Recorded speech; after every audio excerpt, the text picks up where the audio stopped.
Hey, Nick Deckard here. Hope everybody's having a great day.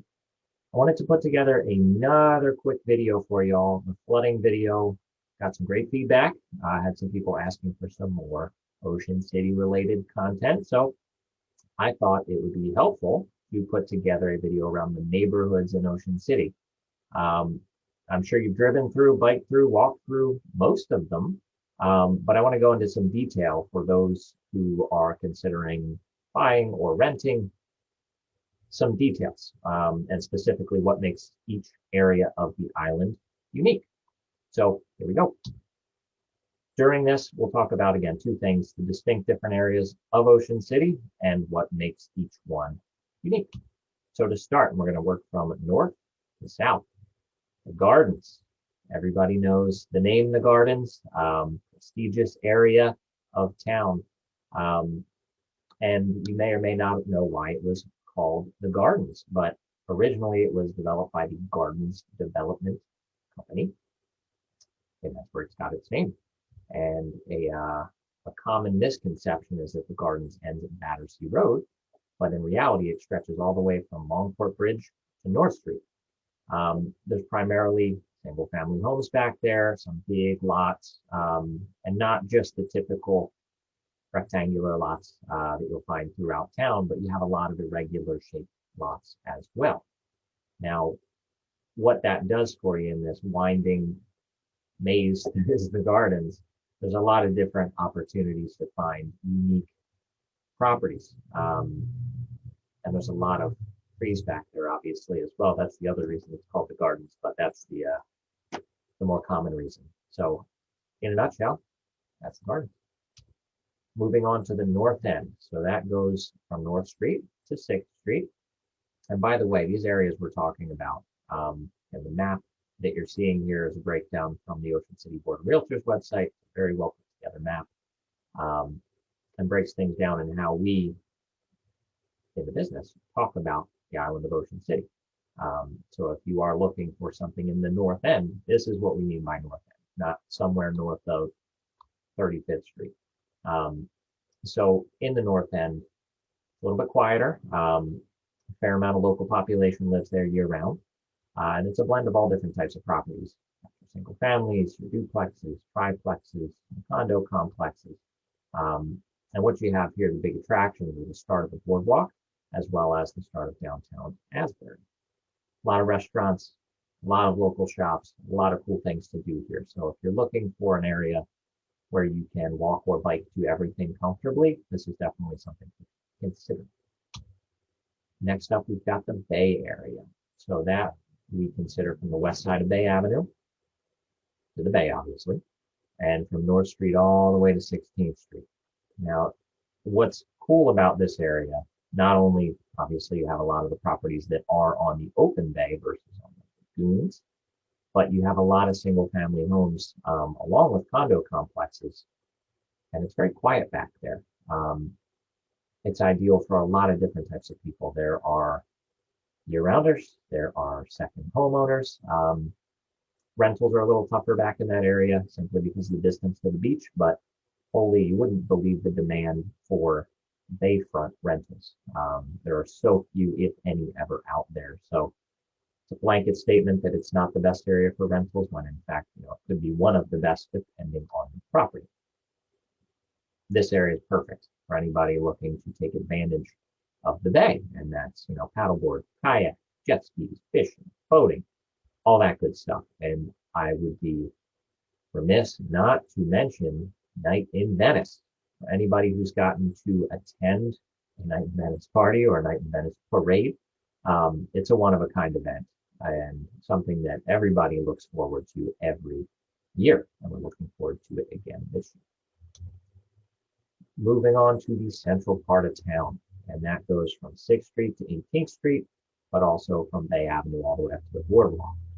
And you're in the middle of everything here in the heart of town, with all different kinds of property types, almost anything you can imagine, from the large beachfront single family estates all the way to your one bed, one bath condos in buildings like the Flanders. So this is an area that can fit almost any need, and also is obviously a very walkable and bikeable location to most places in town. The Gold Coast. So, question here for you guys, and a little trivia. Why is this called the Gold Coast? Anybody who pops the right answer down below in the comments, I'm going to get you a little prize. So take a shot, even if you're not quite sure, take a shot. This area really is exclusively from Wesley Avenue to the beach. Sometimes people just say the Gold Coast, talking about West Avenue because it's on 19th Street. Not really the Gold Coast. This part of town is treasured for the large beaches. It's in the center of the island, and there's a lot of single-family homes and duplexes on bigger lots. Not, there are very few 30-foot wide lots. It's mostly 40-foot and larger in that area, and that's another part of what makes it a prestigious part of town and a very desirable part of town, both for renters and for buyers. The Riviera, very, very unique compared to everything we've talked about so far, because this covers the lagoons. And lagoon life and bay life, while similar, are very, very different. Now, this part of town goes from West 16th Street all the way over to Waukee Drive.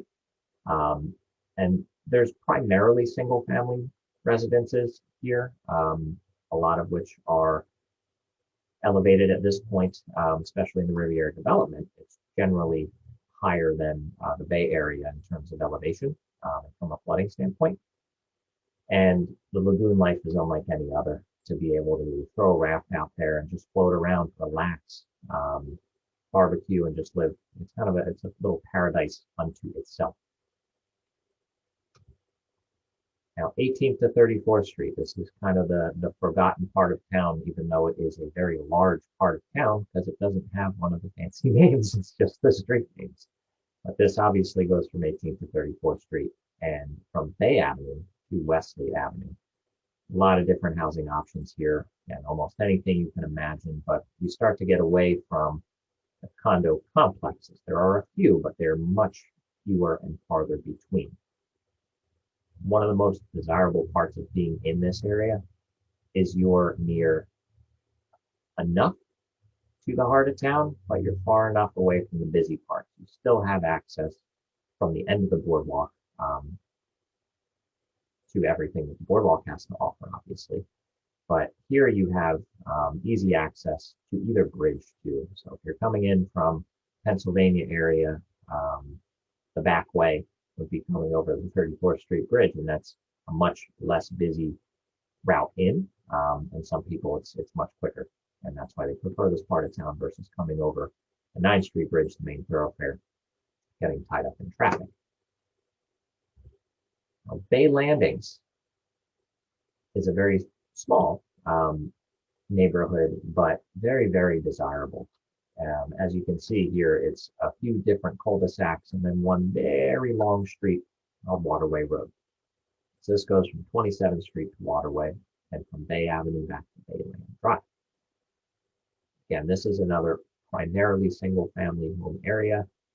A few condo complexes strewn at the beginning there with Nantucket, but you get some amazing bay views and marsh views from back here, and that's one of the primary reasons why people want to be back in that area. It's a great year-round neighborhood as well, very quiet, kind of has the suburb feel to it, and you're really not that far from the beach now that the island has narrowed substantially from the central part of town. Now, Merion Park goes from Roosevelt Boulevard right over the 34th Street Bridge and to Bay Avenue. It's kind of that triangle shape that's highlighted in the map here. Now, this area has had a lot of improvements over the years, especially from a flooding standpoint. Post-Sandy, this area got majorly redeveloped, and that has continued even through today, and it's really changed the neighborhood entirely. There's a lot of large single-family homes back there, a lot of big lots. We're talking 50, 55 by 100 is almost the norm back there. So you can build a really nice, large home back there and still be, again, close enough to everything Ocean City has to offer. But this truly is a neighborhood unto itself. I live back there personally, to be honest with you, and let my dogs out, let my son run around out front, and there's really no concerns ever in my mind of any traffic issues or safety issues. It's the only people who go through there are people who live there. So it's a very unique neighborhood compared to the rest of the island. The south end, very, very desirable. The island narrows supremely to where you're really never more than a few blocks from the beach, even if you're on West Avenue. Same can't be said further toward the north end, where you have the really long beach blocks. So the south end runs from the 34th Street Bridge, 34th Street, I should say, to the southern tip of the island. And in this area, it's primarily duplexes. A few single families strewn throughout, but mostly duplexes here. But it's a very quiet, serene feeling. So people who like to rent and or buy in this area are looking for more of the vacation getaway type feel. Again, it's very, very easy to hop on your bike or hop in the car to hit downtown, to hit the boardwalk, and go to the typical vacation and tourist type spots. But you're away from all of that when you don't want to do all of it. So the South End is a very desirable part of town. Ocean City Homes. This is the last of the true neighborhoods that we have here on the island. So this goes from 52nd Street to 59th Street and from West Avenue back to Dory Drive. This was also a development primarily back in the 70s. A lot of single family homes with some duplexes strewn throughout. Again, once you get off the main roads, it gets very quiet. You get some space to open up, whether that's building a bigger building or having a fenced yard for your dogs, for your kids. So it's a very cool area, and one that not a lot of people know about, just because it is very much off the beaten path. So that leaves the question, which area is right for you? I mean, we've covered every piece of this island, and they all have a different feel to them. And it's hard to know without having rented or lived in the area exactly what each one feels like. So my goal here today was to hopefully educate you a little bit, so you can get a better idea of what each of these neighborhoods brings to the table for next time you're coming to town. So if you have any questions on any of this, feel free to drop them in the comments below, or you can shoot me a text or call at the number seen here. If this was helpful, again, hit the thumbs up for me here. If there's any other topics that you think I should do another video on that you'd like to see, that you think would be helpful for you and or others, just let me know. Appreciate you taking the time, and I look forward to making another video in the future. See you around town.